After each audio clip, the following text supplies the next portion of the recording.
Hello all, this is El Presidente Tel here. Finished the book today officially. News of the World, Fake Sheikhs and Royal Trappings by Peter Burden. And this is my sort of report on that book. Now, Peter Burden is not a journalist, so he said he doesn't feel that he has to be constrained by the nature of protecting the fraternity of journalists, and he has no real axe to grind against the Murdoch empire. He says this book is more an expose of some of the practices that have gone on at Britain's biggest selling Sunday paper, and probably the biggest selling tabloid in the country. Now, the initial part of it goes on to discuss the royal phone hacking, obviously the thing that has kicked this whole scandal of Rupert Murdoch's wide open, talking about how Clive Goodman had taken over the Black Adder column in the News of the World at the time and was absolutely desperate for stories, and came up with a story about Prince Harry having gone to a lap dancing club, and that an angry message was left by his girlfriend at the time on his voicemail. Luckily not being his girlfriend, it was actually Prince William doing an impersonation. Now, the story seems innocent enough in its own, until you realise that the only way that Clive Goodman could have known that was that he had to have surreptitiously accessed Prince Harry's voicemail. So already at that point in 2005, alarm bells were ringing with the Metropolitan Police, who then alerted Clarence House, the residence of Prince Charles and the princes. Now, the book then goes on to describe a bit of the history of the News of the World and how this is not a new thing. Rupert Murdoch is one of the press people who is absolutely driven by celebrity and salacious details and scandal, and it is that kind of reporting that gets his newspapers going.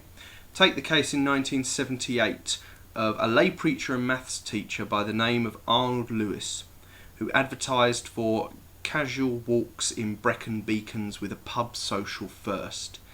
Suspicions were aroused in the types of magazines he was advertising this in that he might be into wife swapping or casual sex. So the reporter went down there with a researcher pretending to be a potential couple. They saw another couple and Mr. Lewis. They went up to a small secluded, I believe it was caravan, where he had biscuits and sherry, dirty magazines and whatnot.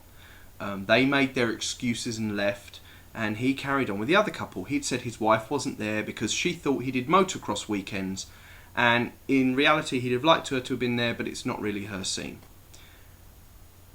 He was then called when the News of the World had hashed together whatever story they were going to put, and told that he was going to be in the paper. Normally tabloids used to do this. They'd ring you up and tell you that you were going to be in the newspaper, so you could at least have a right to reply. Even if that right to reply made you look even worse, they couldn't say that they would denied you the right to be heard on your side of the story. Despite his protestations, they said they were going to run the story anyway. And on the Sunday of publication, Mr. Lewis was found in his car with the hose hooked through to the exhaust into his car window. He had gassed himself in his car, age 52. Now, this is where the writer, Mr. Burden, tends to argue, at what point do we go for the right of the individual against the public interest? Because yes, you can argue what this man was doing at times was morally dubious, but was he hurting anyone in the grand public scheme of things? And I would tend to agree with the writer that he wasn't really hurting anyone. Yeah, he was having casual sex and he was doing it behind his wife's back. That's a moral judgment, but that's not in the public interest. There's probably 500,000 people doing that right now. But then the story goes on to some of the more dishonest reporting that goes on in the News of the World. And there are two cases that are used to pinpoint this. The first one is the case of Bob and Sue Firth, a pair of naturists and self-confessed experimenters sexually at the time, opened the Mona Vale bed and breakfast where they lived for naturists. Now, they'd had several interested parties coming to take photos because Sue Firth was a practicing masseuse at the time. Not that kind. She was legitimate masseuse. And this man turned up by the name of Neville, who asked if he could be massaged, and he could massage her feet. And then if he could watch her and her husband have sex while he was in the room. And they agreed on a fee of £75 for that, with also the possibility of her talking some various fantasies and whatnot down the phone to him later on. He turned up, they did the business and went home. It was only later revealed that Neville, who had turned up at the bed and breakfast, was Neville Thurlbeck, a reporter for the News of the World. The part that particularly annoyed the Firths was where he said he made his excuses and left. Now, they happened to have a video of what had happened because Bob didn't necessarily trust this weird man and put a camera in the room in case he tried to get a bit physical with the man's wife. And completely contrary to making his excuses and leaving, Neville Thurlbeck was shown quite happily masturbating while the two of them were at it on the bed. Completely contrary to the moral high ground that the News of the World likes to occupy. I mean, later on they tried to ask for £250,000 to compensate their business and the pain and distress. The News of the World spun that like they were being extorted for £250,000, which really shows you the kind of pious attitude the News of the World takes to anyone who tries to attack them.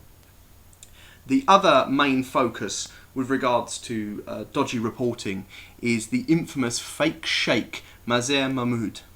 Mazer Mahmood comes from Birmingham, and his first major scoop was telling on friends of his own family who were running a pirate video ring at the time.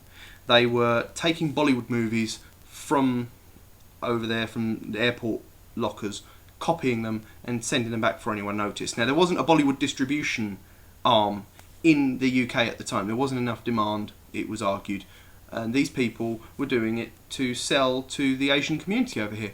And yet Mazer decided that the first thing to do was completely stab local loyalties in the back and make a good story.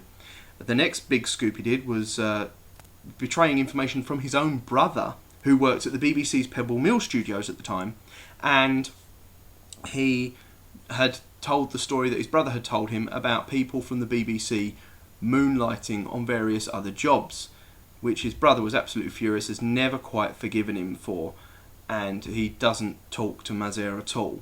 Now, Mazer went on to the News of the World. He was actually fired. He jumped before he was pushed, from the Sunday Times, I believe it was, when Roy Greenslade, the managing editor, tried to pull him up on an error of fact in a police report from the Associated Press. Mazer tried to say it was the fault of the Associated Press, that they had got it wrong. He went back. Greenslade went to the Associated Press. There was no error. It was then found that Mazer Mahmood had tried to go into the mainframe system of the newspaper and edit the report in the mainframe. Now, if you know anything about journalism, most of the news articles are kept in this mainframe, and it is absolutely off limits to anyone who doesn't work there. I mean, it's a big no-no in case they need to keep these original articles for legal purposes and whatnot and posterity.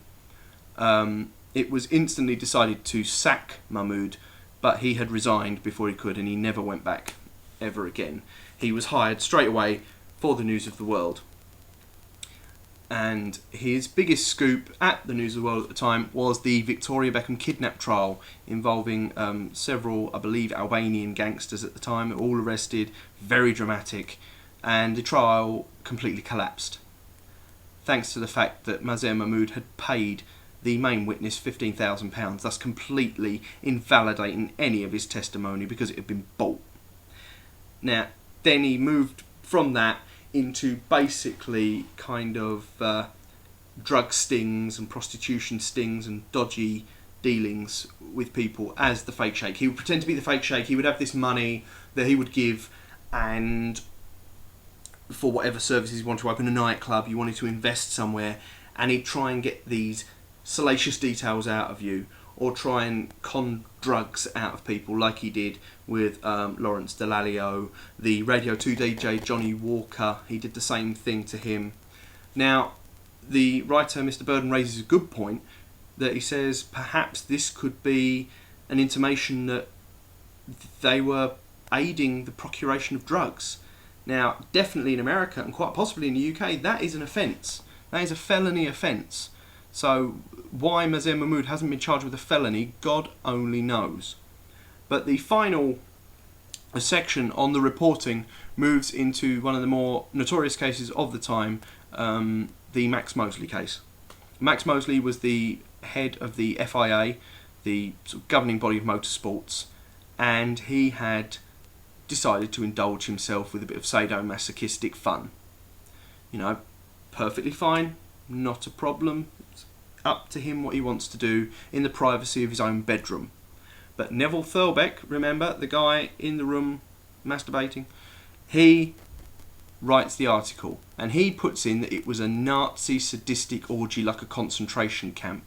Now, for those of you not too keen on British history, the reason that that is significant is because Max Mosley's father was Oswald Mosley, and Oswald Mosley was the leader of the British Union of Fascists during the war, one of the supporters of Adolf Hitler. So bringing a Nazi link into it is like digging up old family wounds for the Mosleys. Now, Max Mosley, not one to back down from a fight, he went to court, he took them in, and pretty much wiped the floor with the News of the World. There was no doubt that they had completely made up details, that it was a Nazi orgy, that they had tried this, that and the other. It was his privacy, he could do what he wanted. Now, I believe he lost out in the European courts, but the precedent was made over here that the press doesn't always have the right to intrude if it's not in the public interest.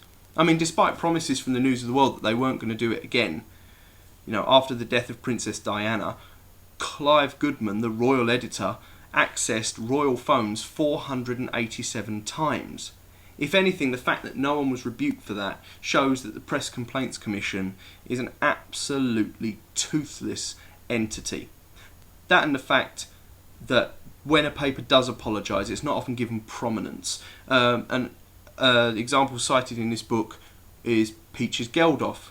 She was charging appearance fees to go places and the Daily Star reported it as "spend the night with me for $5,000." The intimation being that Peaches Geldof was some kind of low-rate prostitute.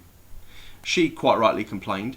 She got an apology, but the apology, in comparison to the original story, took up 2.5% of the page space. So a lot of people were wondering, well, what is the point? Why isn't more done, like, to make the apology proportionate to the initial story? Or why aren't newspapers given something that might benefit them more, such as a suspension in publication for a day? You know, hit them in the wallet where it hurts.